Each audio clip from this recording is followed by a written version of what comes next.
तीन लड़कियां रिया, आयशा और सौम्या दिल्ली के एक पुराने कॉलेज में मास्टर्स की पढ़ाई के लिए आई थीं। अलग अलग शहरों से अलग अलग सपनों के साथ पहली बार वो एक साथ मिली एक पुरानी लाइब्रेरी में, जहां एक धूल भरी खिड़की के पास उन्हें मिली एक किताब, बिना नाम की, बिना लेखक की। किताब का नाम था इच्छा। जैसे ही उन्होंने पढ़ना शुरू किया, अजीब चीजें होने लगी। हर रात सपनों में वही चीजें घटती जो किताब में पढ़ी थीं। आकर्षण, खिंचाव, जैसे कोई अदृश्य शक्ति उनके ज़हन को जकड़ रही हो। रिया ने एक रात किताब में पढ़ा, तुम उसे चाहती हो लेकिन कह नहीं सकती। अगली सुबह आयशा उसकी आंखों में कुछ और ही देख रही थी। सौम्या ने कहा, ये सिर्फ कोइंसिडेंस है, पर वो भूल गई थी। खिड़की तब तक नहीं बंद होती जब तक तुम खुद को नहीं पढ़ लेते। अब उनके बीच सिर्फ पढ़ाई नहीं, रहस्य, भावना और एक खतरनाक खेल चल रहा था, जो उन्हें धीरे धीरे अपनी पहचान से दूर ले जा रहा था। क्या ये किताब किसी और की कहानी थी, या वो खुद अब कहानी का हिस्सा बन चुकी थी? किताब का असर अब केवल सपनों तक सीमित नहीं था। रिया ने लाइब्रेरी में किसी अनजान साया को देखा। उसकी आंखों में वही खिंचाव था जो किताब के शब्दों में था। आयशा के कमरे की दीवार पर एक शब्द खुद ब खुद उभर आया, मुझे पढ़ो। और जब उसने किताब के अगले पन्ने पर हाथ रखा तो उसकी उंगलियों में एक झटका सा लगा, जैसे कोई चेतावनी।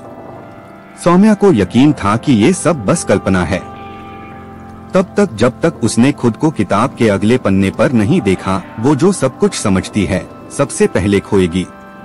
और फिर एक रात लाइट चली गई, मोबाइल्स ने काम करना बंद कर दिया और खिड़की वो खुल गई अपने आप। वहां एक लड़की खड़ी थी, पर वो कोई और नहीं थी, वो रिया थी, लेकिन दूसरी। उसके होंठ हिले, अगर तुमने खुद को नहीं पहचाना तो ये खिड़की तुम्हारा सब कुछ निगल जाएगी। तीनों लड़कियों को अब समझ आ गया था, ये किताब कोई कल्पना नहीं बल्कि एक पुराना जादुई चक्र है। अब उनके सामने दो रास्ते हैं, एक, किताब को पढ़ना जारी रखें, दो, या उसे वापस छोड़ आए। लेकिन क्या इच्छा इतनी आसानी से छोड़ती है? वो रात कुछ अलग थी। चांद एकदम सुर्ख हो चुका था और खिड़की अब पूरी तरह खुली हुई थी, जैसे वो किसी का इंतजार कर रही हो। रिया, आयशा और सौम्या तीनों अब किताब की गिरफ्त में थीं। लेकिन अब किताब ने लिखना बंद कर दिया था। आखिरी पन्ने पर सिर्फ एक वाक्य था, अब तुम लिखो। सौम्या को पहला एहसास हुआ, किताब असल में क्या थी। यह कोई अभिशाप नहीं थी, यह एक चयनकर्ता थी। तीनों में से एक को बाकी दो की इच्छा को मिटाना होगा, या फिर सब कुछ खो देना होगा। ये परीक्षा है, आत्मा की या प्यार की। हमने जो कुछ चाहा, अब उसका दाम देना पड़ेगा। इच्छा बलिदान से बड़ी नहीं होती। खिड़की की रोशनी तेज हो जाती है, किताब हवा में उड़ती है और तीनों बेहोश हो जाती हैं। सुबह लाइब्रेरी खाली है, खिड़की बंद है, किताब गायब है।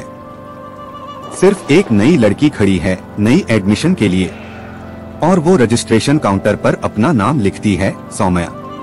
अब वो देख रही हैं हर किसी की छुपी हुई इच्छाएं। अंत नहीं।